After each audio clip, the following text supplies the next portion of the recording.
Well, speaking of Hormuz, 6 months into the Iran war and the global energy shock is giving a fresh push to renewables. The effective closure of the Strait of Hormuz is forcing import-dependent economies to reassess their energy security. Countries including South Korea, Thailand and the European Union are responding with greater support for renewable power. Solar is seeing particularly strong momentum. The IEA expects global renewable power output to rise 8.5% this year, making renewables the world's largest source of electricity for the first time. But the shift is not entirely away from fossil fuels. Coal-fired power generation is also expected to grow as countries look for reliable backup power while renewable capacity expands. The energy shock is also highlighting the uneven nature of the transition. The IEA expects coal generation to rise 1.4% this year.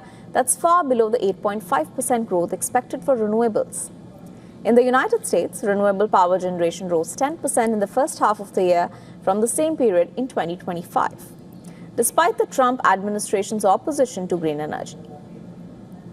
Meanwhile, Asia is, however, showing a more mixed response.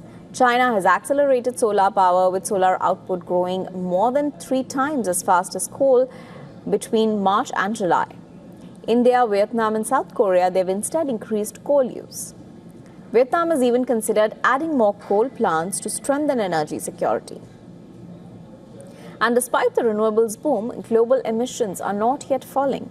The IEA expects greenhouse gas emissions to rise 1.1% this year to a record 14.2 billion tons.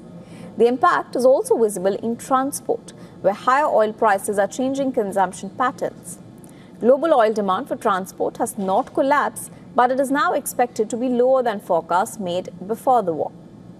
Goldman Sachs estimates that gasoline demand fell around 20% at the peak of the disruption, while another estimate put the decline at about 15%.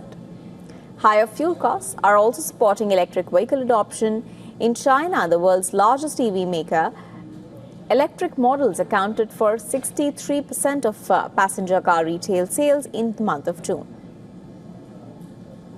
India's EV share also hit a record in the last 2 months. China's EV export value has now crossed $10 billion for the first time this year.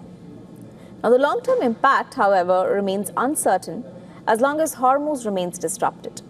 High oil and gas prices could strengthen the case for domestic renewables, so the war has clearly boosted the economic case for clean energy, but whether that becomes a permanent global shift will depend on prices, investment and energy security.